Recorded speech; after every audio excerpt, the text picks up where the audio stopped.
Palavra da Verdade, devocional de 20 de maio, a nova humanidade em Cristo. Visto que a morte veio por um homem, também por um homem veio a ressurreição dos mortos. Porque assim como em Adão todos morrem, assim também todos serão vivificados em Cristo. 1 Coríntios 15, 21. Em termos espirituais, há duas humanidades no mundo, a caída e a redimida. Desde a queda do homem em Gênesis 3, esses dois grupos vêm sendo delineados na história da salvação contada nas Escrituras. Eles são denominados em Gênesis 3,15 de semente da mulher e semente da serpente. Um grupo é rejeitado e repreendido por Deus, ao qual ele anuncia o seu juízo. Outro é amado por Deus, ao qual ele revela suas promessas de salvação.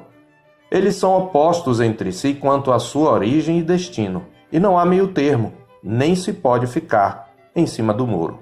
Ou você pertence a um grupo ou a outro. Um grupo é encabeçado por Adão, tendo recebido sua herança de pecado e morte. Outro é encabeçado por Cristo, que nos legou sua justiça e graça para a vida eterna. A Escritura estabelece paralelos e contrastes entre os dois cabeças e sua respectiva semente. Adão era um tipo de Cristo, havendo uma relação de semelhança entre eles. É por isso que Paulo afirma em Romanos 5,14b, que Adão prefigurava aquele que havia de vir, a saber, Cristo.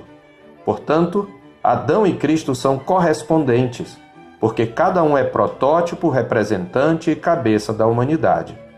Adão é o protótipo, cabeça e representante da humanidade caída.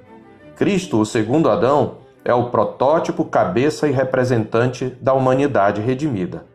Ambos, tipo e antítipo, estão em paralelo, pois nos dois casos, o ato de um afetou a muitos.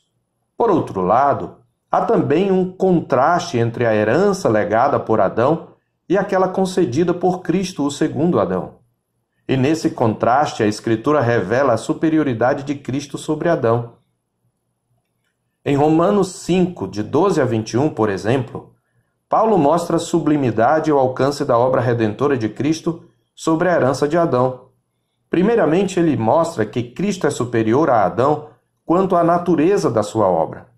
O ato de Adão foi um pecado, uma queda, uma desobediência à lei de Deus, enquanto o de Cristo foi um ato de justiça, de obediência à lei de Deus. Isto tanto em sua obediência ativa, pela qual ele obedeceu perfeitamente à lei de Deus e nunca pecou, como em sua obediência passiva, pela qual ele recebeu sobre si a sentença da lei. Em segundo lugar, Cristo é superior a Adão quanto à motivação do seu ato. O ato de Adão foi uma afirmação de sua própria vontade egoísta, a qual trouxe condenação sobre muitos. A obra de Cristo foi uma afirmação da vontade do Pai numa oferta de graça em favor de muitos. Em terceiro lugar, Cristo é superior a Adão quanto à riqueza de sua influência. O transbordar da graça de Cristo foi muito superior às consequências da transgressão de Adão. É isto que diz o verso 16 de Romanos 5.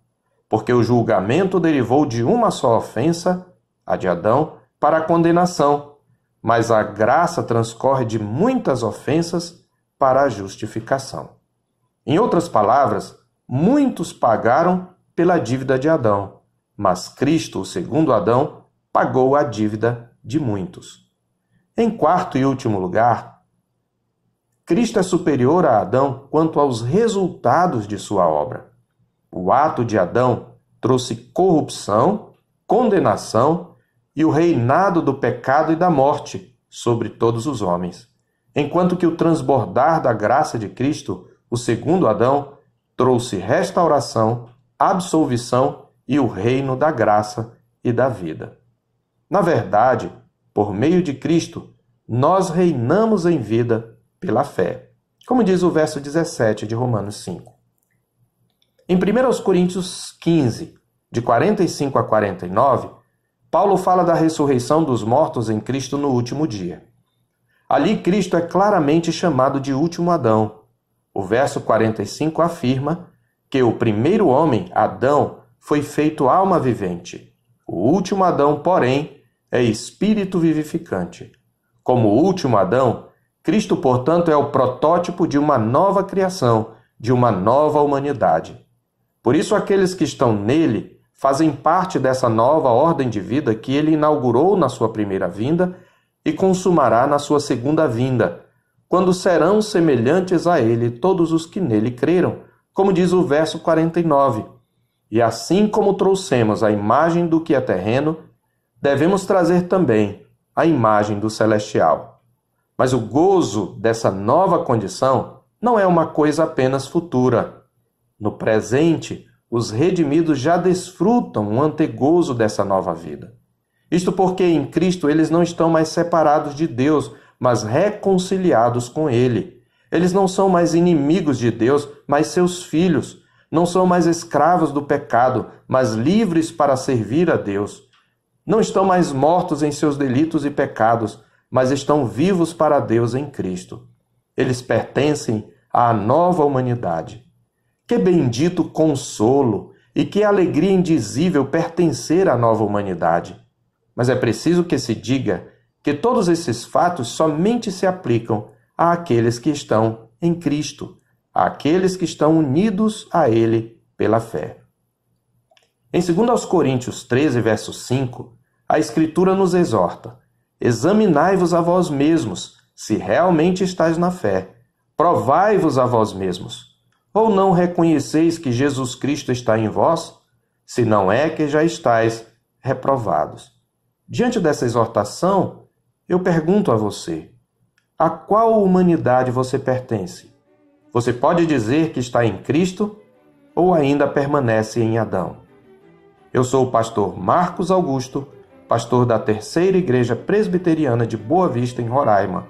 Tenha um bom dia na paz do Senhor Jesus.